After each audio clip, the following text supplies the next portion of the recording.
안녕하십니까 믿음의 형제자매 여러분. 지난주에는 제가 안식일 교단의 본부에 다녀왔습니다.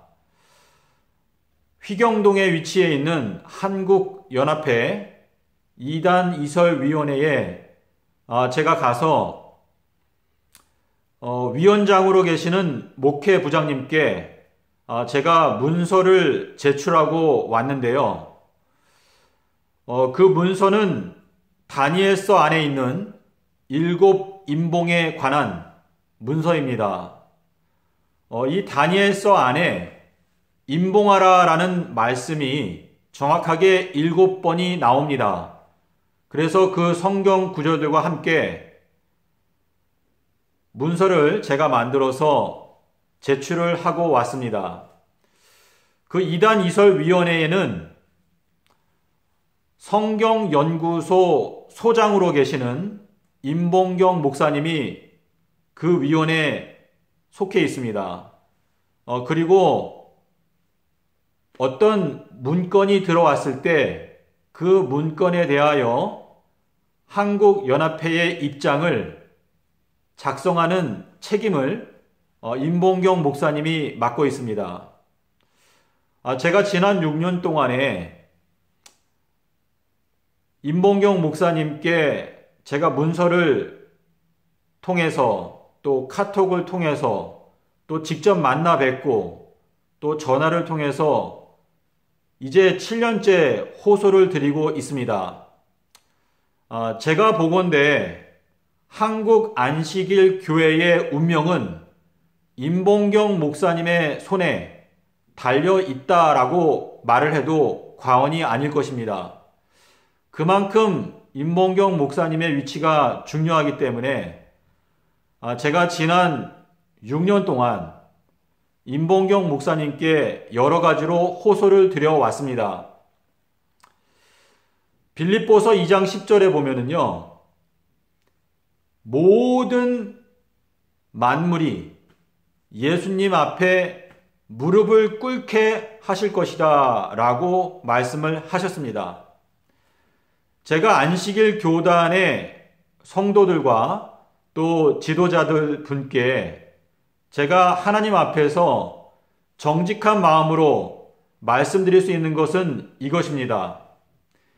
예수님께서 창세기 1장 5절에서 빛을 낮이라고 칭하시고 어두움을 밤이라고 칭하셨습니다.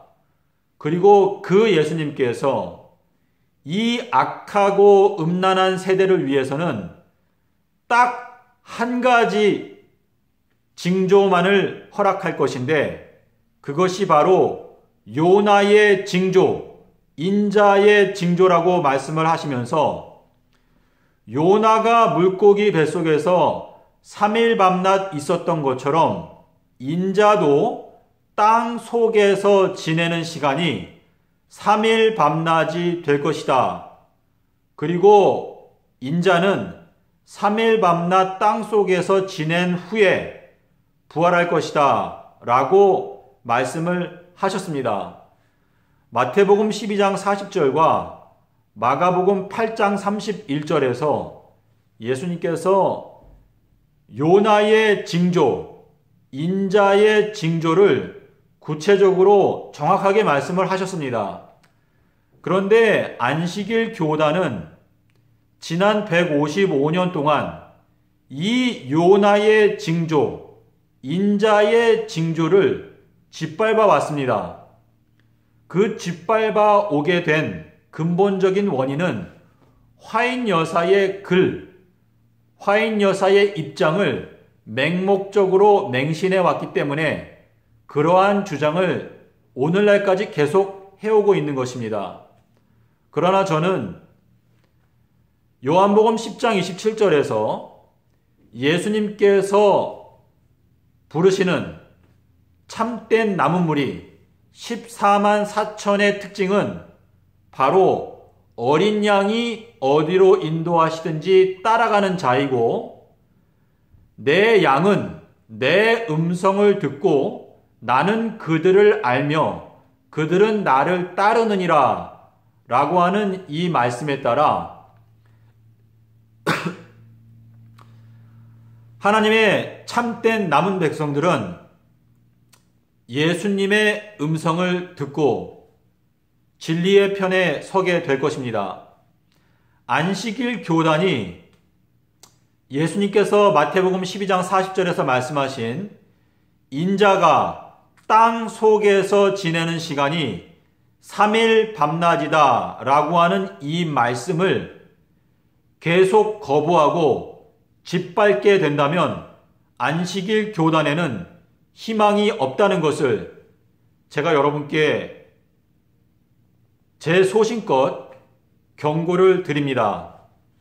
마태복음 24장 29절 30절에서 그날 환난 후에 즉시 해가 어두워지며 달이 빛을 내지 아니하며 하늘의 권능들이 흔들리리라.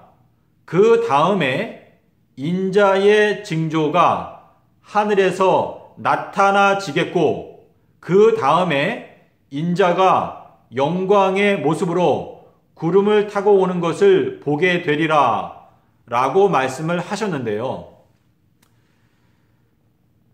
인자의 징조는 요나의 징조 외에는 없다고 예수님께서 분명히 말씀을 하셨습니다. 저는 지난 6년 동안에 이 요나의 징조, 인자의 징조를 안식일 교단뿐만 아니라 전 세계에 있는 모든 기독교인들에게 이 인자의 징조, 요나의 징조를 설명하고 깨닫게 하기 위해서 노력해 왔습니다. 예수님께서 말씀하신 이 인자의 징조, 요나의 징조를 깨닫지 못하면 하늘에 인자의 징조를 볼 수 없게 될 것입니다. 인자의 징조가 하늘에서 보이겠고 라고 하는 이 보인다라고 하는 것은 나타나진다, 깨달아진다, 수동태 형태를 띠고 있습니다. 이 말씀의 의미를 저희가 예수님께서 우리에게 말씀하시고자 하는 의도가 무엇인가를 알아야 합니다. 예수님께서 구름을 타고 오신다 라고 했을 때 그 구름은 무엇일까?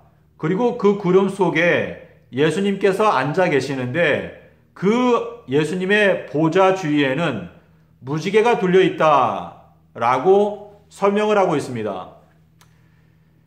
이 구름이라고 하는 단어가 어떠한 의미를 갖고 있는지 신약 성경과 구약 성경에서 여러분께서 답을 찾기 위해서 그 모든 용례들을 살펴보시기를 바랍니다.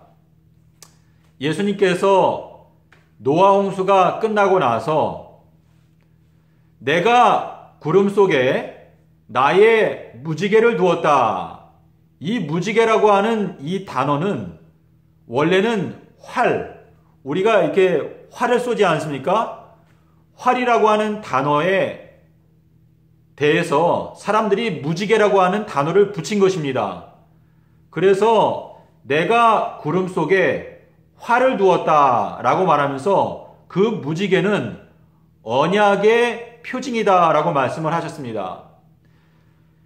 이 예수님의 보좌 주변에 무지개가 둘려있다.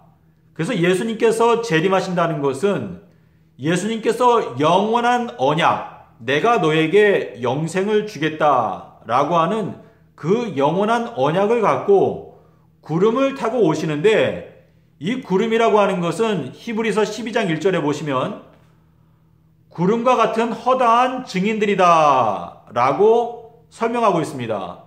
그리고 로마서에 보면은요, 이스라엘 백성들이 출애굽을 해서 그 사람들이 모두 다 바다와 구름 속에서 침례를 받았다라고 말을 하고 있습니다. 이 구름이라고 하는 것은 이 여러 증인들을 말하기도 하고 또 성령의 역사를 나타냅니다. 그런데 이 성령의 역사를 통해서 그 구름 속에 가려져 있는 예수님의 보좌 그리고 무지개, 그것이 보이기 시작하게 되는 것, 그것이 결국은 인자의 징조인데요. 그 인자의 징조를 깨닫게 하는 가장 핵심적인 성경 말씀이 마태복음 12장 40절에서 나오는 요나의 징조입니다.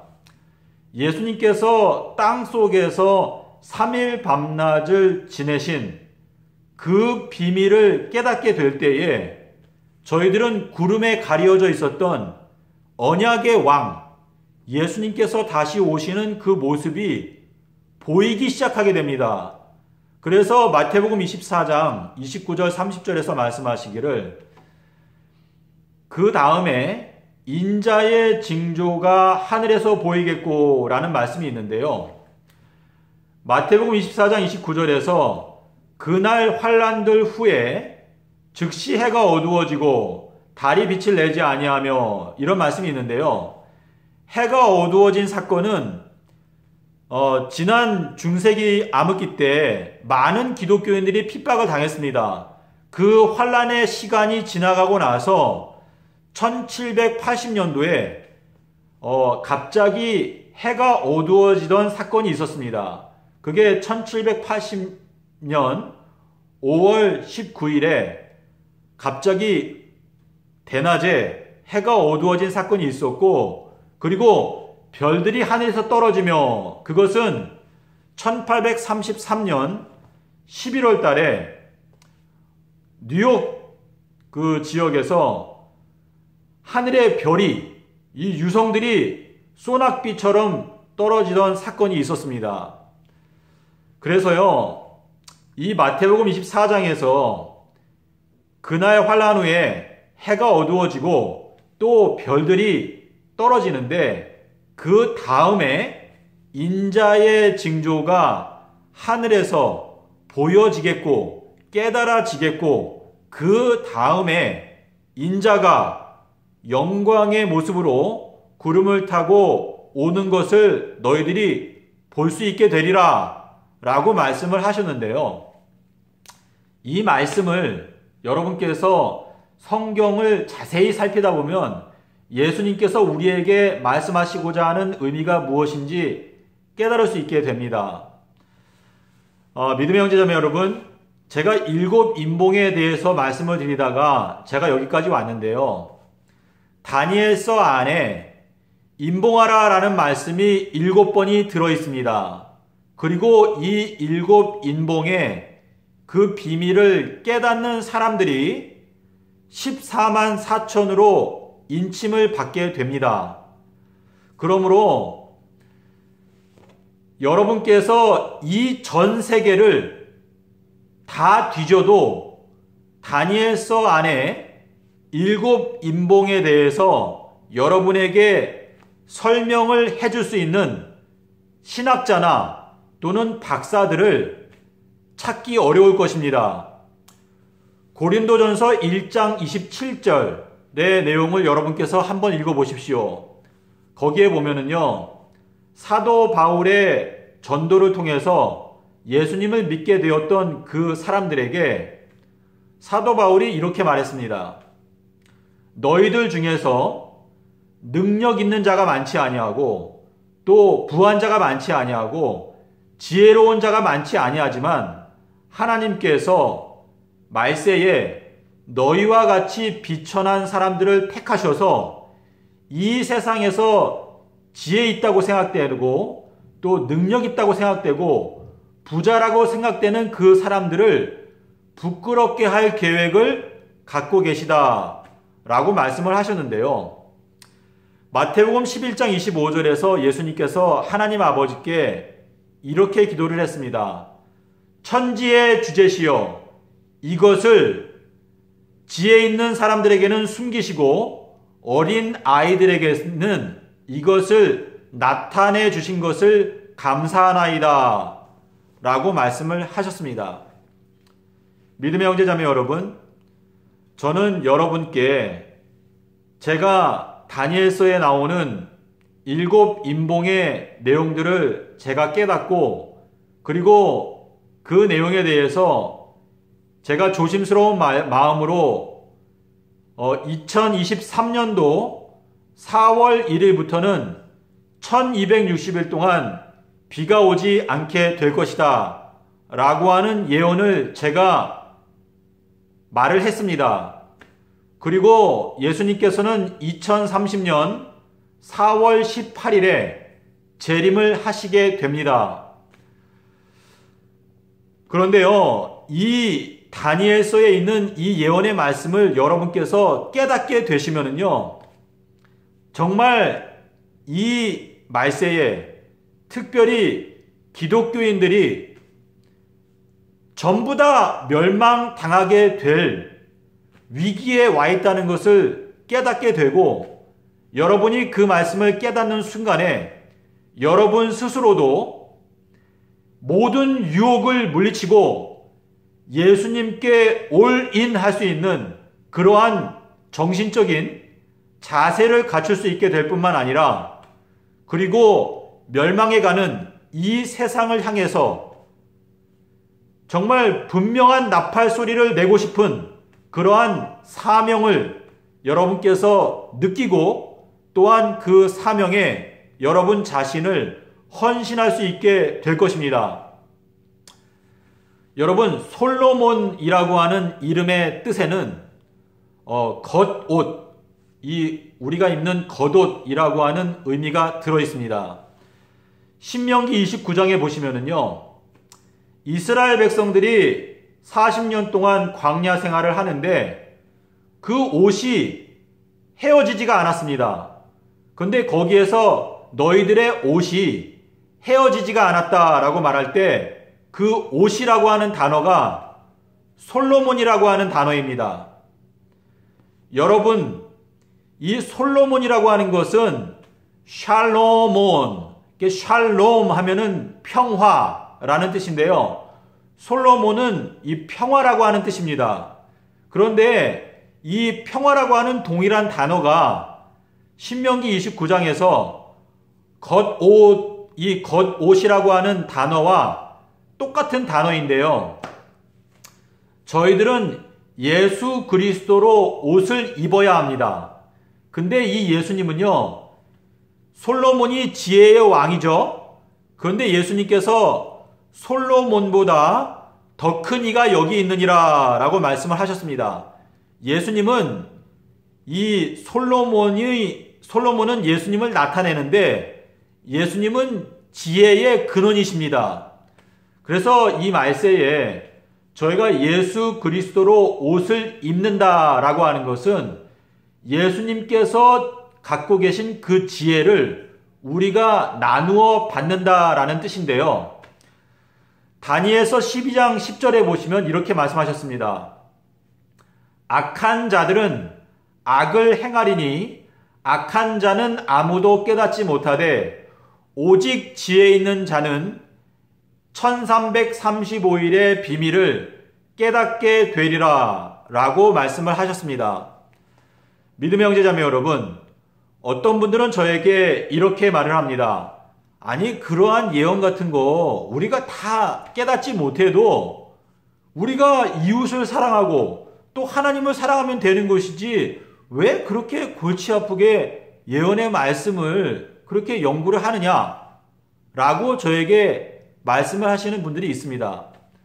그러나 저는 여러분께 예수님께서는 지혜의 왕이시고 잠언 3장 18절에 지혜는 그 얻은 자에게 생명나무라 라고 말씀을 하셨습니다. 우리가 왜 마음 가운데 안식이 없는가? 그것은 저희들의 곁에 생명나무의 열매가 없기 때문입니다. 이 생명나무의 열매는 아담과 하와가 범죄함과 동시에 하나님께서 화영검을 그 동산 동쪽에 두시고 아담과 하와가 선악과 열매를 따먹지 못하게 막으셨습니다. 그러나 저희가 이제 재림의 날에 하나님과 함께 낙원에 거하게 될 때에 하나님께서 저희들에게 생명나무의 열매를 따먹을 수 있는 권세를 다시 주실 것입니다. 저희가 이 지혜를 얻는다고 하는 것은 예수님께서 우리에게 나누어 주시는 성령의 은혜를 통해서 예언의 말씀을 깨닫고 저희가 이제 앞으로 통과해야 하는 개국 이래로 없던 그 환난에 대해서 저희가 그 구체적인 계획을 알아야 저희가 준비를 하고 마음 가운데 대비를 할 수 있습니다. 고등학생들이 수능 시험이 다가오는데 수능 날짜를 알지 못한 상태에서 수능을 준비하는 고등학생은 없습니다.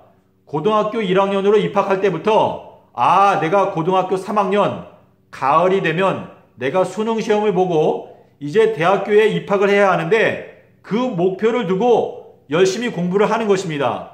만약에 수능 날짜가 정해져 있지 않고 고등학교 때 수능을 볼지 아니면 내가 60이 되어서 수능 시험을 볼지 아니면 70이 되어서 수능 시험을 볼지 알지 못한다면 어느 누구도 그 수능 시험을 위해서 열심히 준비하지 않게 될 것입니다.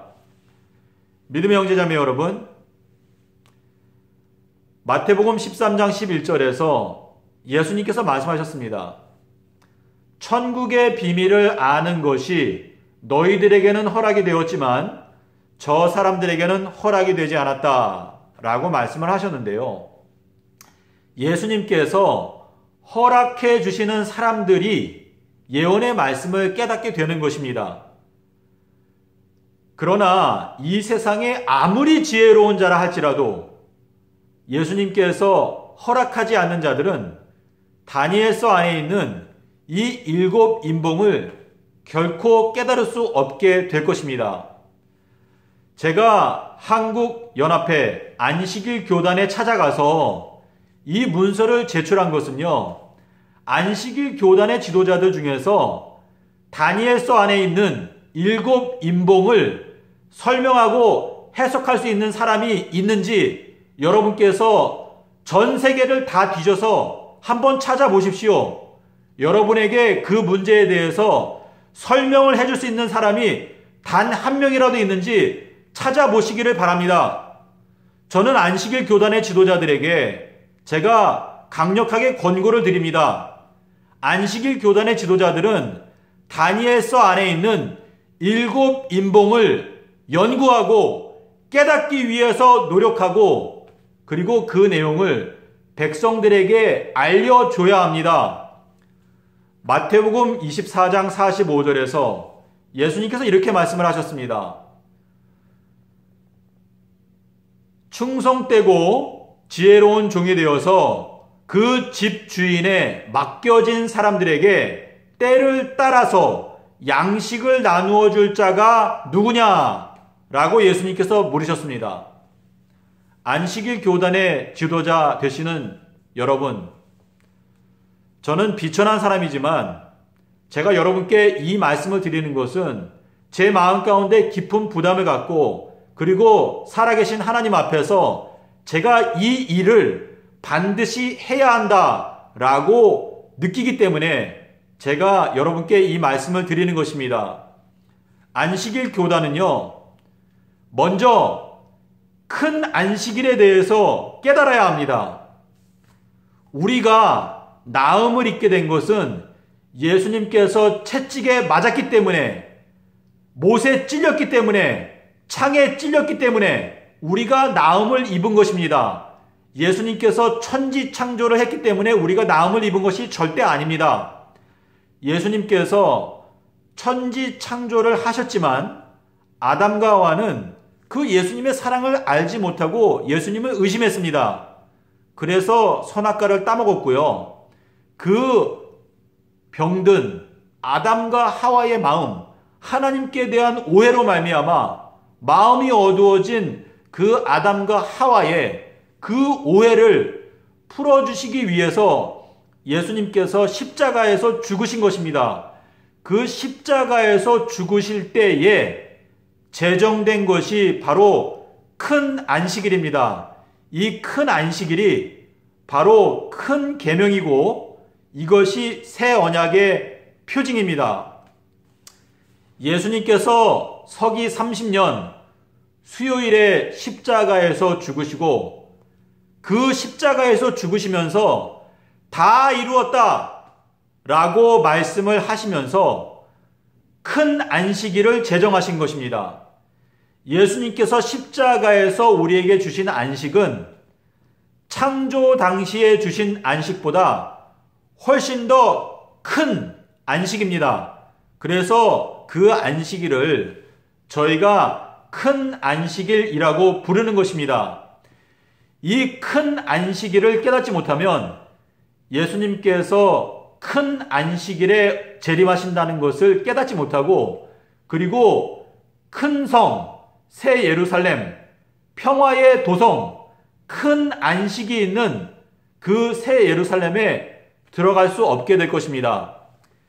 전 세계에 있는 모든 기독교인들은요, 이 요나의 징조 때문에 모두 다 정죄를 당하게 될 것입니다. 예수님께서 말씀하시기를 마지막 날에 니느웨 성 사람들이 이 세대를 정죄할 것이다 라고 말했는데요. 현재의 모든 기독교인들은 마태복음 12장 40절의 말씀으로 말미암아 정죄를 당하고 또 멸망을 당하게 될 것입니다. 예수님께서 큰 안식일에 재림을 하시는데요. 그 십자가의 영광을 기념하는 그 큰 안식일에 재림하셔서 지난 2000년 동안 큰 안식일을 폐지시켜 놓고 그 가증한 죄악을 깨닫지도 못하고 있는 짐승과 같은 이 기독교회에게 영생의 안식을 선물로 줄 거라고 기독교는 착각하고 있습니다. 기독교는 지난 1700년 동안에 예수님을 다시 십자가에 못 박았습니다. 서기 325년에 니케아 종교 회의에서 이 콘스탄틴 황제가 예수님의 십자가의 기념일, 이 큰 안식일을 폐지시키고 대신에 이방신의 기념일인 이스터, 부활절을 제정했습니다. 그래서 이 서기 325년에 니케아 종교 회의에서 이 가증한 죄악이 기독교회 안에 들어왔는데요. 이 기독교가 그 가증한 죄악을 깨닫지를 못하고 있습니다. 예수님께서 이렇게 말씀하셨습니다. 율법의 1.1획도 없어지지 아니하고 천지가 없어지는 그때까지는 율법의 1.1획도 건드리지 말아라 말씀을 하셨는데요. 기독교는 그 예수님의 말씀을 짓밟아 버렸습니다. 그나마 안식일 교단, 그리고 메시아닉 교단, 그리고 몇몇 교단들이 그 예수님께서 말씀하신 율법 중에서 몇 가지를 지키기 위해서 노력할 뿐, 그 외에 대부분의 기독교의 지도자들이 하나님의 율법 폐지론을 가리키고 있습니다. 구약 성경에 보면 모세 오경에서 하나님께서 너희들은 마음의 할례를 받아라. 너희들은 마음을 다해서 하나님을 사랑하라. 너희들은 마음을 다해서 이웃을 사랑해라. 말씀을 하셨는데 기독교의 지도자들은 모세의 율법은 다 폐해졌다라고 말을 하는데, 그러면 하나님을 온 마음을 다해서 사랑하는 것도 폐지되고 이웃을 내 몸과 같이 사랑하는 것도 폐지되고 마음의 할례를 받아라 라고 하는 그 말씀도 폐지되었다는 주장인데요. 또 그렇게 주장을 하면은 그것을 또 어떻게 변명을 하기 위해서 노력을 합니다. 그러나 이 모든 사람이 예수님의 권세 아래 무릎을 꿇게 될 것이다 라는 그 말씀은요, 예수님의 한마디 말씀이 이 온 세상에 있는 모든 거짓, 높아진 교만한 산들, 작은 산들, 거짓 이론들을 무너뜨리는 말씀이라는 것을 말씀하시는 것입니다. 예수님께서 새 예루살렘이 내려올 때 처음 하늘과 처음 땅이 없어집니다. 그러므로 천지, 하늘과 땅이 없어지게 되기 전까지는 율법의 1.1획도 건드리지 말아라 말씀을 하셨습니다. 그러므로 레위기 11장에 말씀하신 내용도 마찬가지입니다. 하나님의 율법을요, 여러분이 마음대로 건드릴 수 있다고 꿈에도 생각하지 마시기를 바랍니다. 왜 하나님께서 바울의 이름을 작은 자라고 지었을까요? 이 현 시대의 기독교인들은요, 사도 바울이 예수님보다 훨씬 더 위대하다고 착각하고 있습니다. 예수님은 솔로몬보다도 더 크신 분이고 바울은 작은 자입니다. 예수 그리스도를 마음 가운데 진정으로 두려워하는 마음으로 섬기는 사람들은 예수님의 음성을 듣고 어린 양을 따라가게 될 것입니다. 바울이 말한 것에 여러분 너무나 마음을 깊이 쓰지 마시기를 바랍니다. 바울은 우리와 똑같이 하나님의 심판석 앞에서 심판을 받게 됩니다. 그러므로 바울의 글을 연구할 때 그 바울의 글을 가지고 예수님의 말씀을 짓밟는다든지 모세 오경에 나오는 하나님의 말씀을 짓밟고자 꿈에도 생각하지 마십시오.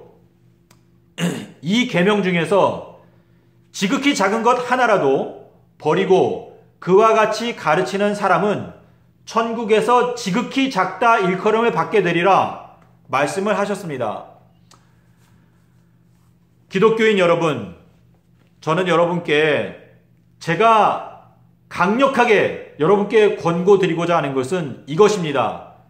현 기독교회는 제가 여러분께 드리는 이 경고의 말씀을 무시한다면 현 기독교회는 거의 다 모두 멸망을 당합니다.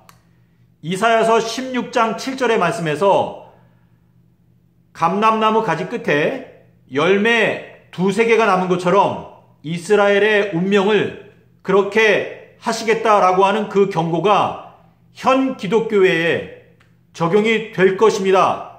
그러므로 여러분께서 하나님을 진정으로 두려워한다면 니느웨 성 사람들이 죄를 무릅쓰고 회개했던 것처럼 현 기독교회는요, 회개해야 합니다.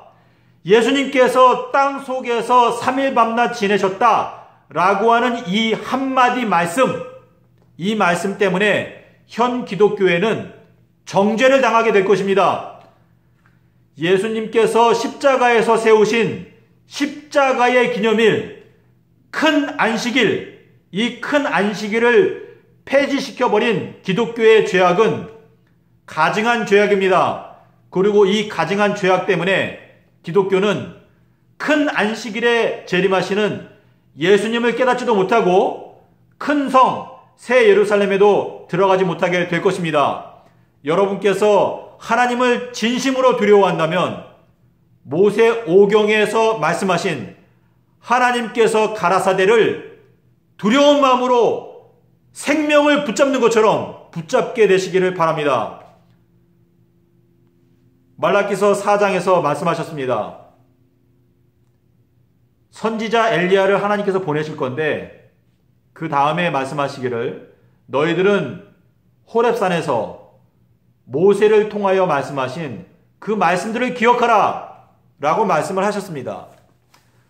다시 오시는 예수님의 그 길을 우리가 평탄하게 고속도로로 만든다라고 하는 의미는 이 예수님의 그 권위를 무시하고 높아진 작은 산들, 높은 산들, 이 거짓된 교리들이 예수님의 말씀 때문에, 하나님의 입에서 나온 말씀 때문에 다 무너지고 평평하게 된다는 것을 의미합니다.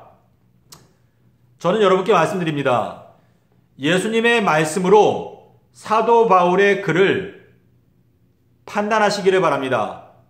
예수님의 권위 아래에서 모든 선지자의 글을 판단하시기를 바랍니다. 그렇게 될 때 여러분께서는 예수님을 높이게 되고 그 예수님의 은혜 아래에서 진리의 빛을 깨닫게 될 수 있습니다. 자, 믿음의 형제자매 여러분, 제가 이제 영상을 마치겠는데요. 다니엘서에 들어있는 7가지 인봉을 연구하시기를 바랍니다. 그리고 여러분 중에서 제가 깨닫고 있는 7인봉의 비밀을 들어보기 원하시는 분들은 저에게 연락을 주십시오. 저는 이 사명을 이루기 위해서 제가 이 땅에 존재하고 있고 저는 이 사명을 위해서 삽니다. 제가 여러분에게 요구하는 것은 아무것도 없습니다. 저희들은 주님의 말씀을 깨닫고 영원한 생명에 들어가기 위해서 노력해야 합니다. 자, 7인봉을 제가 간단하게 말씀을 드리겠습니다. 첫 번째 인봉은 다니엘서 8장 26절, 두 번째, 세 번째 인봉은 다니엘서 9장 24절에서 죄를 인봉하라, 선지자와 이상을 인봉하라. 그리고 네 번째, 다섯 번째 인봉은 다니엘서 12장 4절에서 이 말씀들 10장, 11장을 인봉하라. 그리고 그 책, 생명책을 인봉하라. 그리고 여섯 번째 인봉은 다니엘서 12장 7절, 한때와 두때와 반때를 인봉하라. 그리고 일곱 번째 인봉, 다니엘서 12장 11절, 12절, 1290일과 1335일을 인봉하라. 이 7가지 인봉을 여러분 모든 편견을 버리고 하나님께 지혜를 간구하는 가운데 연구하시기를 바랍니다. 반드시 깨달음을 주십니다.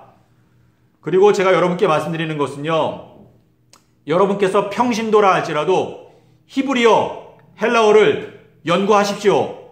저희가 영생을 얻기 위해서 자기의 모든 소유를 다 팔아서 그 밭을 샀느니라 라고 하는 그 말씀의 의미가 영생을 얻기 위해서 혼신의 노력을 기울여라 라는 의미가 되겠습니다. 이사야서 34장 16절에서 너희들은 여호와의 책을 자세하게 살펴보라. 그 하나도 빠진 것이 없고 그 하나도 짝이 없는 것이 없으리니 이는 여호와의 입이 그것들을 명하셨고 여호와의 신이 그것들을 모으셨기 때문이다 라고 말씀을 하셨습니다. 다니엘서 7장 20절에서 잠언서 7장 20절에서 솔로몬이 이렇게 말했습니다. 남편께서는 보름달이 뜨는 날에 돌아오신다 라고 말했습니다. 그런데 거기에 보름달이라고 하는 이 단어는 욥기서 26장 9절에 나오는 하나님의 보좌라고 하는 단어와 보름달이라고 하는 단어는 똑같은 단어입니다. 구약 성경에 하나님의 보좌라고 하는 단어가 무지하게 많이 나옵니다. 그리고 신약 성경에도 계시록에도 하나님의 보좌가 나오는데요. 히브리어로 보좌라고 하는 단어하고 보름달이라고 하는 단어는 똑같은 단어입니다. 이것을 여러분께서 확인하시고 깨닫게 될 때에 하나님의 보좌가 곧 보름달과 연관이 있다는 것을 여러분께서 깨닫게 되고 예수님께서 보름달이 뜰 때에 재림하신다는 것도 깨닫게 됩니다. 제가 이 모든 것을 여러분께 자세하게 설명드리고 싶은 열망이 있습니다. 그런데 이 말세에 노아의 때와 똑같다고 그랬는데 이 현 기독교회에 만연해 있는 정신이 뭐냐면요, 진리의 말씀에 대해서 관심이 없고 그리고 예수님이 바로 우리에게 영생을 주시는 결정권자라는 것을 잘 생각을 못하고 마치 내가 믿기 때문에 나는 예수님에게 영생을 달라고 하는 어떤 권한이 있다, 나는 영생을 뺏을 수 있다 라고 착각하는 것 같습니다. 영생은요, 하나님께서 우리에게 주셔야지 우리가 받는 것입니다. 그래서 예수님을 가장 두려워하고 예수님의 입에서 나온 말씀, 그 말씀이 우리들에게 생명의 말씀이라는 것을 기억하시기를 바랍니다. 부디 여러분의 진리를 향한 여정 가운데 하나님께서 함께 하시고 그리고 7인봉을 여러분께서 깨달아서 이 말세에 이 세상을 향해서 저희들이 열심히 일해야 할 것입니다. 기드온의 300명과 같은 군사들이 필요합니다. 저희들은 예수 그리스도의 군대, 여러분 구세군은 예수 그리스도의 군대라는 뜻인데요. 계시록 19장에 가면은요, 흰 말을 탄 자가 있고 그 뒤에 흰 옷 입은 사람들이 군대가 되어서 그 사람을 따른다라고 말했는데, 저희들은 예수 그리스도의 그 십자가의 군기 아래 모여서 예수 그리스도의 군사로 입대하는 그러한 정신이 필요합니다. 부디 여러분의 마음 가운데 하나님의 성령께서 감동하셔서 사랑으로 역사하는 믿음이 저희들의 마음을 이끌어서 주님께 영광을 돌리게 되는 여러분과 저가 되었으면 좋겠습니다. 감사합니다.